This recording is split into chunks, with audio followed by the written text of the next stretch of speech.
بسا اوقات بہت سی محنتوں کا نتیجہ انسان دیکھتا ہے کہ ضائع چلا گیا. میں نے 10 سال محنت کی، حاصل کوئی نہیں نکلا. یہ ثمرات کیا ہیں؟ محنتوں کے ثمرات کا ضیاع. کوشش آپ نے کی، قسمت کی خوبی دیکھی ہے، ٹوٹی کہاں کمن، 2-4 ہاتھ جب کے لبے بام رہ گئے. Be prepared. ایک شاعر کے یہ اشعار ہیں، وہ کمیونسٹ تھا، میں نام بھی نہیں لیتا، لیکن یہ کہ یہ اسی انقلابی، چونکہ ان کا بھی ایک انقلابی نظریہ ہے، انقلابی عمل میں یہ سارے مراحل آتے ہیں. کوئی سیٹ بیک آیا، فرض کیجئے کوئی ناکامی ہو گئی، تو اپنے ساتھیوں کو دل بندھانے کے لیے یہ فصل امیدوں کی ہمدم اس بار بھی غارت جائے گی، سب محنت صبحوں شاموں کی اب کے بھی اکارت جائے گی. میرے نبی کے ثمرات کا جو لفظ یہاں آیا ہے، وَنَقْصٍ مِّنَ الْأَمْوَالِ وَالْأَنفُسِ وَالثَّمَرَاتِ، سب محنت صبحوں شاموں کی اب کے بھی اکارت جائے گی. دھرتی کے کونوں کھدروں میں پھر اپنے لہو کی کھاد بھرو، پھر مٹی سینچو اشکوں سے، پھر اگلی رت کی فکر کرو، پھر اگلی رت کی فکر کرو، جب پھر ایک بار اجڑنا ہے. ایک فصل پکی تو بھر پایا، تب تک تو یہی کچھ کرنا ہے. ایک مقصد ہے سامنے، انقلاب برپا کرنا ہے. ایک کوشش ناکام ہو جائے کوئی پرواہ نہیں، نیکسٹ. پھر تیار رہو ناکامی کے لیے. ایسا نہ ہو جو انگریزی میں کہتے ہیں hope for the best but be prepared for the worst. ایسا نہ ہو کہ دوسری مرتبہ ناکام ہو کے بددل ہو جاؤ، تمہاری ہمتیں جواب دے جائیں. نہیں، پہلے سے تیار رہو کہ دوسری مرتبہ بھی ناکامی آئے تو آئے، لیکن جب تک کہ کامیابی حاصل نہیں ہوتی ہمیں یہ کام کیے چلے جائیں. دیکھیے سیرت میں آیا کہ نہیں یہ واقعہ. بدر میں مسلمانوں کو فتح ہوئی تو احد میں زک پہنچی کہ نہیں؟ 70 صحابہ شہید ہوئے کہ نہیں؟ اگر ان کی ہمتیں جواب دے جاتی تو گاڑی کیسے چلتی آگے؟ تو فرمایا وَلَنَبْلُوَنَّكُمْ بِشَيْءٍ مِّنَ الْخَوْفِ وَالْجُوعِ وَنَقْصٍ مِّنَ الْأَمْوَالِ وَالْأَنفُسِ وَالثَّمَرَاتِ. ہم تمہیں لازم آزمائیں گے، خوف کی کیفیت سے، فقر و فاقے کی کیفیت سے، بھوک سے، جان کے نقصان سے، مال کے نقصان سے، محنتوں کے حاصل کے ضائع ہو جانے سے. وَبَشِّرِ الصَّابِرِينَ، اور اے نبی بشارت دیجئے صبر کرنے والوں کو. الَّذِينَ إِذَا أَصَابَتْهُمْ مُصِيبَةٌ، وہ کہ جب ان پر کوئی تکلیف آئے، کوئی مصیبت آئے، کوئی آزمائش آئے، قالوا انا للہ و انا الیہ راجعون، وہ یہ کہیں کہ ہم اللہ ہی کے ہیں، اللہ ہی کی طرف لوٹ جانا ہے. یہ وہی انداز ہے جو میں نے فارسی کا شعر سنایا تھا آپ کو کہ سرے تسلیم خم ہے جو مزاج یار میں آئے. وہ ہمارا مولا ہے، ہمارا آقا ہے. اگر اسے یہی منظور ہے تو ہمیں بھی یہی منظور ہے. میں نے تسلیم و رضا کی بات کی تھی نا، آپ کو کچھ شعر سنائے تھے. ایک شعر اور سنیے، اور یہ کس کا ہے؟ محمد علی جوہر کا. ایک مرتبہ جیل گئے، ان کی ایک بیٹی جوان بیمار ہوئی، فوت ہو گئی. باہر چھوڑا انگریز نے، جاؤ بھائی دفن کر دو بیٹی کو. دوسری مرتبہ جیل گئے، دوسری جوان بیٹی اسی مرض میں مبتلا ہوئی. اب یہ جیل میں ہے، خبر پہنچی کہ دوسری بیٹی کے اوپر بھی اسی مرض کا حملہ ہوا ہے. ایک نظم لکھی ہے جس کا آخری شعر یہ ہے، تیری صحت ہمیں منظور ہے لیکن اس کو نہیں منظور تو پھر ہم کو بھی منظور نہیں. یہ ہے، جب تک یہ کیفیت نہ ہو اس میدان میں آدمی ثابت قدم نہیں رہ سکتا کہ میرے رب کو اگر یہ منظور ہے تو یہی مجھے منظور ہے، اور تیری صحت ہمیں چاہیے تو ضرور، لیکن ہمارے رب کو منظور نہیں تو ہمیں بھی منظور. راضی برضائے رب. وَبَشِّرِ الصَّابِرِينَ الَّذِينَ إِذَا أَصَابَتْهُمْ مُصِيبَةٌ قَالُوا إِنَّا لِلَّهِ وَإِنَّا إِلَيْهِ رَاجِعُونَ. نہ شود نصیب دشمن کے شود ہلاک تیغت، سرے دوستہ سلامت کے تو خنجر آزمائے. اولئک علیہم صلوات من ربہم ورحمہ، یہی ہیں وہ لوگ جن پر ان کے رب کی طرف سے عنایتیں ہیں اور رحمتیں ہیں.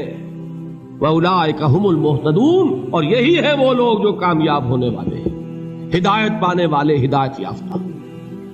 اسی سورہ بقرہ میں ذرا آگے چل کر، یہ تو ہے 20واں رکوع، 19واں رکوع، 21ویں رکوع کی پہلی آیت ہے لیس البر ان تولوا وجوہکم قبل المشرق والمغرب ولکن البر من آمن باللہ والیوم الآخر والملائکۃ والکتاب والنبیین وآتى المال على حبه ذوي القربى واليتامى والمساكين وابن السبيل والسائلين وفي الرقاب وأقام الصلاة وآتى الزكاة والموفون بعهدهم إذا عاهدوا والصابرين في البأساء والضراء وحين البأس۔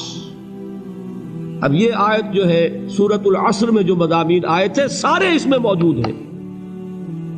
وہاں ایمان کا لفظ آیا، یہاں 5 ایمانیات کی تفصیل آ گئی، اعمال کی تفصیل آئی، اور آخری بات وہاں کیا ہے وَتَوَاصَوْا بِالصَّبْرِ، اور یہاں کیا ہے وَالصَّابِرِينَ فِي الْبَأْسَاءِ وَالضَّرَّاءِ وَحِينَ الْبَأْسِ، اور صبر کرنے والے، اصل نیکی ان کی ہے جو صبر کریں، کس میں؟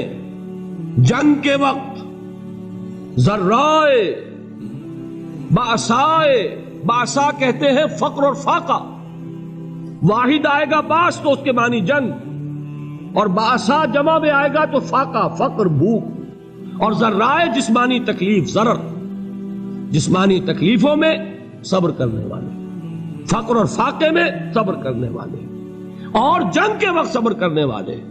اولئک الذین صدقوا واولئک هم المتقون، یہ ہیں وہ لوگ جو صبر کرنے والے ہیں، یہ ہیں جو سچے ہیں، جو اپنے دعوے میں نیکی کے اور ایمان کے صادق ہیں، اور یہی وہ لوگ ہیں جو متقی۔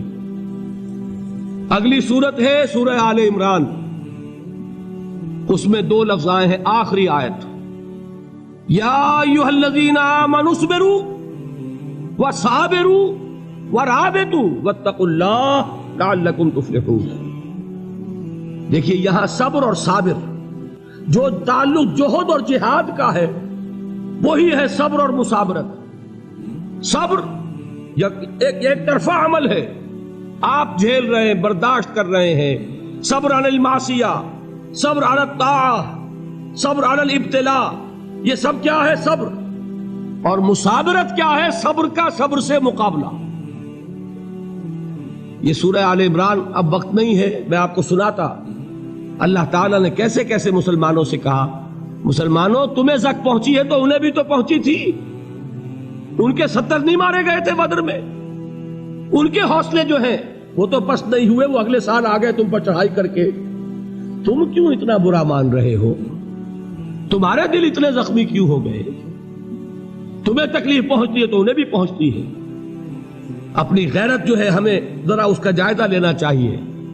لوگ باطل نظریات کے لیے کتنی قربانیاں دے رہے ہیں، لوگ باطل چیزوں کے فروغ کے لیے کتنی محنتیں کر رہے ہیں۔ جیسا کہ میں نے ابھی کہا تھا، اسی غیرت کو چیلنج کرنے کے لیے، ذرا آپ کی حمیت دینی کو جوش دلانے کے لیے، قادیانی نوجوان کتنی تعداد میں اپنے آپ کو دین کے لیے وقف کرتا ہے، اور آپ کتنے نوجوان ہیں جو اپنے آپ کو دین کے لیے وقف کرتے ہیں، اور ہوں وہ کھاتے پیتے گھرانوں کے لوگ۔ یہ نہیں ہے کہ اگر کوئی اور کام نہیں کر سکتا تو پھر یہ ہے کہ وہ دین کے کام میں لگ جائے۔ باصلاحیت لوگ، کھاتے پیتے لوگ، ذہنی استعداد رکھنے والے لوگ، اونچے گھرانوں کے لوگ، وہ وقف کریں اپنے آپ کو دین کے لیے۔ اس کے بغیر کیسے باہر آ جائے گی، کیسے رونق آ جائے گی؟ تو دنیا میں باطل نظریات والے جو ہیں، یہ بات کہی گئی ہے، مسلمانوں تم اگر توحید کے لیے لڑ رہے ہو، دیکھتے نہیں ابو جہل کو، اس نے گردن کٹوائی ہے شرک کے لیے، شرک کے لیے گردن کٹوائے، اور تم توحید کے لیے گردن کٹوانے کو تیار نہ ہو۔ اس نے گردن کٹوائی کہ نہیں کٹوائی؟ اور کس طرح کٹوائی ہے؟ کیونکہ بڑا متکبر قسم کا، فرعون قسم کا شخص تھا، جب گردن کاٹنے لگے تو کہتا ہے ذرا نیچے سے کاٹنا، تاکہ جب تم نیزے کے اوپر چڑھاؤ میرے سر کو تو اونچا نظر آئے، معلوم ہو سردار کا سر۔ وہ بدبخت مرتے ہوئے بھی جو اس کی یہ کیفیت تھی نا، اس کو ذہن میں رکھیے۔ تو یہ اس لوگوں نے قربانیاں دی، جانیں دی، تو فرمایا اگر تم ان سے زیادہ قربانی نہیں دو گے، جو نوٹ کر لیجئے اس کو، مجرد اگر حق کو غالب کرنا اللہ کے ذمے ہو تو آنے واحد میں غالب کر دے گا، تمہیں تکلیف ہی دینے کی ضرورت نہیں۔ سمجھ رہے؟ کیا اللہ کے مقابلے میں کوئی باطل کی طاقت ٹھہر سکتی ہے؟ یہ تمہارے ایمان کا امتحان ہے، یہ تمہارے خلوص کی آزمائش ہے، یہ تمہارے امتحان کا ثبوت درکار ہے کہ اللہ تعالیٰ دیکھنا چاہتا ہے تم اس کے لیے اپنی جانیں قربان کرنے کو تیار ہو کہ نہیں، تم اس کے لیے تن من دھن لگانے کو تیار ہو کہ نہیں۔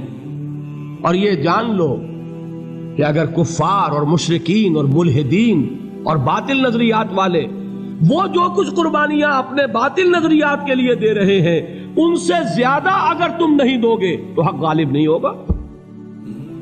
انہوں نے جو صبر کیا ہے اپنے باطل نظریات پر، اگر تم اس سے زیادہ صبر کا ثبوت نہیں دو گے اپنے اس حق پر تو حق غالب نہیں ہوگا۔ اس لیے فرمایا یا ایھا الذین آمنوا اصبروا وصابروا، نہ صرف یہ کہ صبر کرو بلکہ صبر میں اپنے دشمنوں سے آگے نکلو، ان کے صبر سے بڑھ کر صبر کرو۔ ورابطوا، مرابطہ کہتے ہیں چوکس رہنا، ہوشیار، پہرا دو، ایسا نہ ہو کہ دشمن جو ہے غفلت میں تمہارے اوپر کوئی حملہ جو ہے کر بیٹھے۔ واتقوا اللہ، اور اللہ کا تقوی اختیار کرو، لعلکم تفلحون، تاکہ تم فلاح پاؤ۔